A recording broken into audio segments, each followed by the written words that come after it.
اللہ الرحمن الرحیم۔ السلام علیکم ورحمۃ اللہ۔ کشمیر پہ اور بالخصوص راولہ کوٹ پہ آج ساری کربلا کی رات رہی ہے۔ ہمارے بہت سارے بھائی، ہمارے بہت سارے دوست جن سے رات تک ہمارا رابطہ تھا، ہم بات کرتے تھے، وہ ابھی یہاں پہ موجود نہیں ہیں۔ ان میں سے بہت سارے شہید ہو چکے ہیں اور بہت سارے زخمی ہیں۔ ہم اس وقت اقوام عالم سے اپیل کرتے ہیں، خدا را کشمیر کے معاملے کو سمجھنے کی کوشش کیجیے۔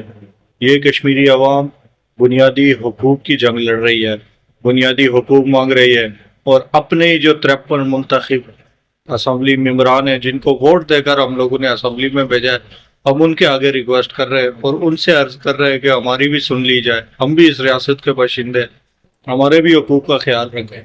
آپ خود اگر مفت پٹرول، مفت بجلی اور مفت مراحت انجوائے کر رہے ہیں تو اس میں سے تھوڑا سا حصہ اپنی عوام کے لیے بھی وقف کر لیں، جن کو کم سے کم 5 سال بعد ووٹ کے وقت آپ یاد کرتے ہیں۔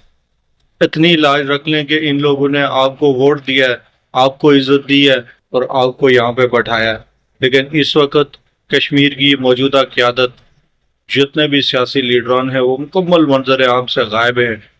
کوئی نہ سیاسی بیان آ رہا ہے، نہ کوئی گراؤنڈ پر موجود ہے، نہ کوئی اس جنگ کو روکنے کی بات کر رہا ہے۔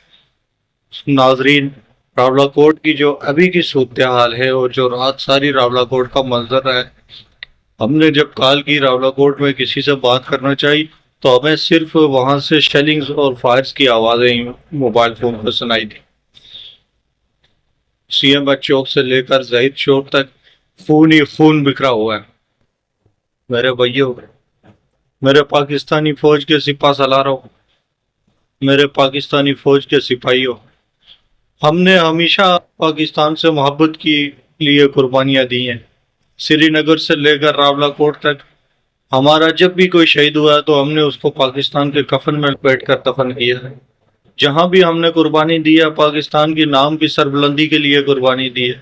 78 سال ہو گئے ہم دفاع پاکستان کی جنگ لڑ رہے ہیں، کبھی انڈیا ہمیں مار رہا ہے اور کبھی ادھر سے ہمارے اوپر گولیاں چل رہی ہیں۔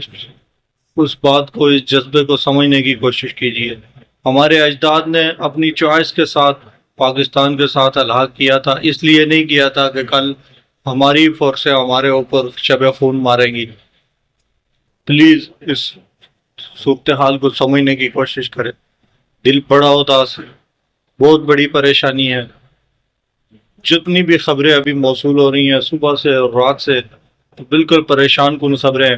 یہاں تک خبریں آ رہی ہیں کہ سی ایم ایچ سے اٹھا کر لاشوں کو ادھر ادھر کیا جا رہا ہے، نامعلوم مقامات پر لیا جا رہا ہے، زخمیوں کو گرفتار کیا جا رہا ہے۔ 100 سے زیادہ لوگ جو ابتدائی طبی امداد دینے کے لیے، ریسکیو آپریشن کے لیے سی ایم ایچ یا وہاں پہ موجود تھے، ان کو بھی گرفتار کر لیا گیا ہے۔ ظلم کی یہ رات ہے، کٹ جائے گی، ظلم کی یہ رات ہے، کٹ جائے گی، لیکن ہمیں آپ کی ہر بات یاد رہ جائے گی۔ کشمیری دنیا بھر میں موجود اس وقت آج دوسرا دن ہے، نہ رات کو سکون میں ہے نہ دن کو سکون میں، پریشانی کے عالم میں بار بار موبائل کی اسکرین دیکھ رہے ہیں، ہمارا اپنے پیاروں سے رابطہ نہیں ہو رہا، بڑی مشکل صورتحال کا سامنا ہمیں کرنا پڑ رہا ہے۔ ہم لوگ دل میں درد لیے ہوئے ہیں، ایک درد پاکستان کی محبت کا ہے اور ایک درد ہمارے بنیادی حقوق کا ہے، لیکن ہم کس طرف جائیں ہمیں کوئی سمجھ نہیں آ رہی۔ اس کے آگے ہم اپنی فریاد کریں، ہمیں کوئی سمجھ نہیں آ رہی۔ ہمیں شہداء کا خون کا کس سے بدلہ لے، ہمیں کوئی سمجھ نہیں آ رہی۔ ہم کس کے آگے اپنی پریشانیوں کا رونا روئیں، ہمیں کوئی سمجھ نہیں آ رہی۔ خدا را اس پاکستانی فورس اور ایف سی اور رینجر سے میری ریکویسٹ ہے، آپ بھی ہمارے بھائی ہیں، آپ ہمارے دوست ہیں۔ کشمیریوں نے جہاں بھی آپ کو پکڑا یا جہاں بھی آپ عوامی مظاہرین کے زد میں آئے تو انہی کشمیریوں نے آپ کو بچایا بھی، آپ کی مہمان نوازی بھی کی، آپ کو آج تک نہیں آنے دی، لیکن آپ لوگوں نے انہی کشمیریوں پر گولیاں بھی برسائی، انہی کشمیریوں پر شیلنگ بھی کی۔ رات ساری ان کشمیریوں کو آپ لوگ مارتے، رات ساری ان کشمیریوں کو آپ لوگ مارتے۔ خدا را ہمارے اوپر رحم کرے۔